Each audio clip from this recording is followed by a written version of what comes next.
Dear students, hope you all are doing great. Welcome to our online classes. So today we are basically going to discuss one of the most important topics from English second paper. So I am here, your Priyanka Babli Miss is going to conduct a class on this topic. As we have already done a class over the topic, so I hope by this time you have already got the basic fundamental ideas about right forms of verbs.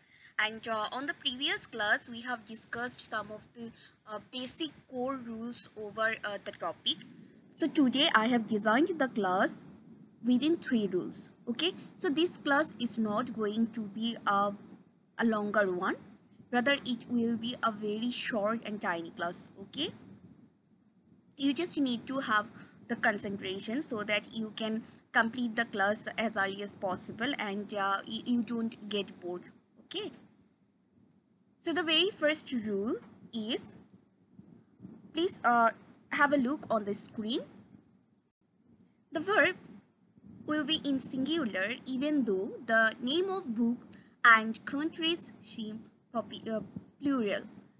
I repeat, the verb will be in singular even though the name of books and countries seem plural. কখনো কখনো বইয়ের নাম এবং দেশের নাম আপাত দৃষ্টিতে মনে হতে পারে যে এটা প্লুরাল ফর্মে লেখা, যেহেতু ম্যাক্সিমাম সময়ে আমরা বইয়ের নামের পাশে যদি এস দেখে থাকি বা কোনো দেশের নামের সাথে যদি এডিশনাল এস বা ইএস দেখে থাকি, তাহলে সেক্ষেত্রে আমাদের মনে হতে পারে যে না, এখানে আসলে অনেকগুলো দেশকে বোঝাচ্ছে বা অনেকগুলো বইকে বোঝাচ্ছে বা অনেকগুলো বইয়ের নাম মেনশন করছে, but actually it is not like that. কখনো কখনো নামটা দেখতে প্লুরাল মনে হলেও but the verb will be in singular, কারণ বইটা আসলে প্লুরালে নয়। ওকে, মানে বইয়ের নামটা দেখতে প্লুরাল মনে হলেও কিন্তু তোমাকে ভার্বটা করতে হবে সিঙ্গুলার ফর্মে। Let us have an example first, like Arabian Nights is a good book. Arabian Nights is a good book. আরব রজনী সম্পর্কে তোমরা জানো, তো আরব রজনী এটি একটি ভালো বই। So Arabian Nights here, seeing the title like S at the end of the title, you may sense that, oh, okay, it's a plural number, because where the additional S is here, that means undoubtedly it's a plural number, but actually it's not. It's the book itself is a singular number. হ্যাঁ, আর Arabian Nights এটা কিন্তু সম্পূর্ণ শুধুমাত্র একটা বইকেই বোঝাচ্ছে। So that's why after the name of the book Arabian Nights we have to mention the verb is. Okay, so Arabian Night is a good book. Then the United States of America has joined the world. The United States of America has joined the world. The United States of America, here seeing states. Okay, এখানে state নয়, states.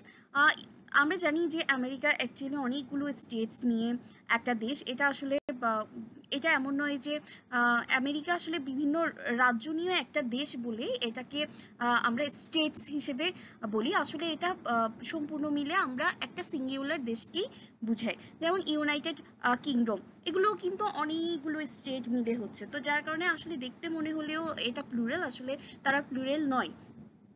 In a total, itself is a only one country. So that's why here the verb will be in its singular form. Has আমরা কখন বসাই? Present perfect tense A have has এর মধ্যে আমরা has আমরা কার সাথে সাধারণত ইউজ করি? প্লুরাল ফর্মের সাথে না, থার্ড পারসন সিঙ্গুলার নাম্বারের সাথে আমরা হ্যাজ ইউজ করি। তো মিস তো তখনই বলেছি যে দেশের নাম যদি দেখতে মনে হয় যে প্লুরাল, আসলে কিন্তু তার সাথে যে ভার্বটি হবে সেটি হবে সিঙ্গুলারে। Okay, so the United States of America has joined the world. Okay, let us go through the rule once again. Like the verb will be in singular, ভার্বটা হবে সিঙ্গুলারে, even though যদিও বা the name of books and countries seem plural, যদিও বা বইয়ের নাম এবং দেশের নাম দেখতে প্লুরাল বলে মনে হয়। Okay, moving on to next one, number 2, The verb will be in a singular to indicate the distance, amount, quantity and number. I repeat, the verb will be in singular to indicate the distance, amount, quantity and number. আমরা যখন দূরত্ব, কোনো কিছুর পরিমাণ, সংখ্যা নির্দেশ করব কোনো সেন্টেন্সে, তখন তার ভার্বটা অবশ্যই হবে কোন ফর্মে? সিঙ্গুলার ফর্মে। আমরা তখনই ভার্বকে সিঙ্গুলার ফর্মে রাখবো যখন আমরা দেখব ওই সেন্টেন্সে কোথাও না কোথাও দূরত্বকে নির্দেশ করছে, কোনো কিছুর পরিমাণকে নির্দেশ করছে, কোনো কিছুর সংখ্যা বা অঙ্ককে নির্দেশ করছে। ওকে, like 50 miles in bracket we are having be a long distance. 50 miles be a long distance. 50 miles. দেখো 50 miles, তো seeing miles, এটা মাইল নয়, মাইলস। আমি বলতে পারি যে মাইলস মিন্স তার মানে এখানে 50 দেখেই তো মনে হচ্ছে যে এটা আসলে অনেকগুলো, মানে এটা সংখ্যাই তো অনেক, তাই না? তার মানে এটা প্লুরাল। তো 50 is more than one, that means if it is more than one then of course it is plural. তাহলে এটা যদি প্লুরাল হয়ে থাকে, আমার সাবজেক্ট যদি হয়ে থাকে প্লুরাল, তাহলে আমার ভার্ব কেন সিঙ্গুলার হবে? You may ask me, but see, I have already mentioned if it is about distance, if it is about amount, quantity, number, then of course we have to make it in singular. যদি এটা ডিস্টেন্সকে নির্দেশ করে, এখানে 50 miles, দেখো distance যত বেশিই হোক না কেন, সেটা 50 miles হোক, 20 miles হোক, 10 miles হোক আর 1 মাইলই হোক, হ্যাঁ, সেটা সিঙ্গুলার হোক আর প্লুরাল হোক, সেটা যদি ডিস্টেন্স, দ্যাট মিন্স যদি কোনো দূরত্বকে নির্দেশ করে, তাহলে তার ভার্ব হবে অবশ্যই singular. Like 50 miles are a long distance? No. 50 miles is a long distance. Okay? তাহলে এখন থেকে মনে থাকবে যে যতই দূরত্ব যতখানি হোক না কেন, দূরত্ব যত বেশি হোক না কেন, তার সাথে সবসময় is ব্যবহার করব। আর যদি সেটা past tense এ হয়ে থাকে তাহলে was ব্যবহার করব, কিন্তু কিছুতেই are বা were ব্যবহার করব না। Okay? So let us have the next one. 10,000 taka in bracket we are having be a good amount. 10,000 taka be a good amount. অর্থাৎ কি 10,000 টাকা এটা একটা অনেক বড় টাকার পরিমাণ। তাহলে দেখো 10,000 টাকা, তুমি তখন বলেছি যে ডিস্টেন্স, অ্যামাউন্ট, হ্যাঁ, এই যে এটা এত বড় একটা অ্যামাউন্ট, তারপরে তো এখানে যেহেতু এটা 1 টাকার ব্যাপার নয়, 10,000, তার মানে আসলে এগুলো অনেক টাকার ব্যাপার, তো অনেক টাকা হলে তো নিশ্চয়ই এখানে প্লুরাল হওয়ার কথা ছিল, কিন্তু রুলস অনুযায়ী যদি এটা ডিস্টেন্স, অ্যামাউন্ট, কোয়ান্টিটি, নাম্বারকে নির্দেশ করে, তাহলে অবশ্যই সেটা যত বেশিই হোক না কেন তাতে কি লিখবো?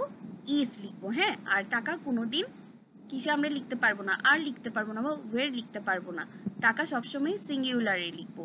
10,000 টাকা is a good amount.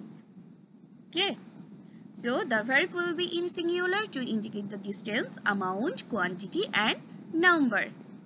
Distance আর কোয়ান্টিটি যত বেশি হোক না কেন, তারপরেও সেটার ভার্ব থাকবে সিঙ্গুলারে। Let us go to the third one. It's after the words such as any of, each of, either of, none of, etc., the main verb will be in its singular form. After the words such as any of, each of, either of, none of, etc., the main verb will be in its singular form. Any of, is of, either of, none of, এই সমস্ত ওয়ার্ডগুলোর পরে যে ভার্বটাকে আমাকে change করতে হবে সেটা আমি সবসময় করব সিঙ্গুলার নাম্বারে। Okay, like any of the boys know the answer. Any of the boys, এখানে দেখো বয়েসের মধ্যে, বয়েসের সাথে কি আছে? এস আছে, তো বয়েস মানেই হচ্ছে প্লুরাল ফর্ম, তাই না? কিন্তু দেখো বলছে এনি অফ দ্য বয়েস, অর্থাৎ অনেকগুলো ছেলের মধ্যে যে কোনো একজন ছেলে এই অ্যান্সারটা জানে। তাহলে সবগুলো ছেলেকে কিন্তু বোঝাচ্ছে না, সবাই কি জানে না, সবাই জানে না, বলছি এনি অফ দ্য বয়েস, তার মানে অনেকগুলো ছেলের মধ্যে একটা মাত্র যে কোনো একজন জানে। তাহলে ওই যে কোনো একজন কি প্লুরাল নাকি singular? Singular. So that's why singular নাম্বারের সাথে ভার্বে, সিঙ্গুলার নাম্বার মানে কি থার্ড পারসন সিঙ্গুলার নাম্বার, তাই না? তো থার্ড পারসন সিঙ্গুলার নাম্বারের সাথে আমরা মূল ভার্বে কি যোগ করি? এস বা ইয়েস যোগ করি, তাই তো, কারণ ভার্বের আমরা প্রেজেন্ট ফর্মে নিয়ে যাই, আর থার্ড পার্সনের সাথে ভার্বের প্রেজেন্ট ফর্মে সবসময় কি হয়, এস বা ES. So we are going to write like any of the boys knows the answer. Okay, এখানে কিন্তু এনি অফ দ্য বয়েজ মানে একজনকে বোঝাচ্ছে, অনেকগুলো ছেলের মধ্যে শুধুমাত্র একটা ছেলেই জানে অ্যান্সারটা। ওকে, তো বয়েজ দেখে মনে করার কারণ নেই যে এটা আসলে প্লুরাল ফর্ম, এখানে অনেকজনকে বোঝানো হচ্ছে না, অনেকগুলো ছেলে অনেকগুলো বালকের মধ্যে একটা মাত্র বালককে বোঝানো হচ্ছে, একজনকেই। ওকে, so we are done with our 3 of the rules. So here are some homeworks. Like number 1, Gulliver's Travels be a fictional book. মনে করে দেখো, বইয়ের নাম যদি দেখতে প্লুরাল মনে হয়, তারপরেও তার টু বি ভার্বটা কি হবে, ইজ হবে, তাহলে এটা কি হবে, Gulliver's Travels is a fictional book. Then each of girls be present. each of girls, হ্যাঁ, মেয়েদের মধ্যে প্রত্যেকে, তো প্রত্যেকে এক একজন ইন্ডিভিজুয়াল, অর্থাৎ মানে কি, ইন্ডিভিজুয়াল মানে একজনকে করে বুঝাচ্ছে, তাহলে each of girls is present অথবা was present. Okay, 20 miles to be a long way. মনে করে দেখো, দূরত্ব, অ্যামাউন্ট, পরিমাণ, কোয়ান্টিটি, এগুলোর পরে কি হবে, ইজ হবে, 20 miles is a long way. Then any of the students call the teacher. any of থাকলে কি হবে, none of, neither, none of, any of, কি হবে, এগুলো থাকলে ভার্বের প্রেজেন্ট ফর্ম হবে, তাহলে any of the students calls the teacher. Okay, 5,000 টাকা, again I say that the amount of টাকা will be in its singular form, so 5,000 টাকা is not too much. The United Arab Emirates have arranged the exhibition. Arab Emirates, এখানে এমিরেটসে S দেখে মনে করার কারণে যে এটা অনেকগুলো দেশ বোঝাচ্ছে, এটা একটা মাত্র দেশের নাম, যেটাকে আমরা ইউএই হিসেবে জানি। The United Arab Emirates has arranged the exhibition. কারণ দ্য ইউনাইটেড আরব এমিরেটস একটা দেশের নাম, আর এটা থার্ড পার্সন সিঙ্গুলার নাম্বার, যে কোনো নাম তো থার্ড পার্সন হয়। So with third person the verb will be in its, the verb between have and has. What will I put here? I will definitely put his. Okay, so the United Arab Emirates has arranged the exhibition. So that's all for today. We have done with in total maybe 8 rules. I hope you will go through the rules and keep practicing the exercises over the rules. So we will meet very soon on the next class with some of the new rules. So till then, stay well and take care.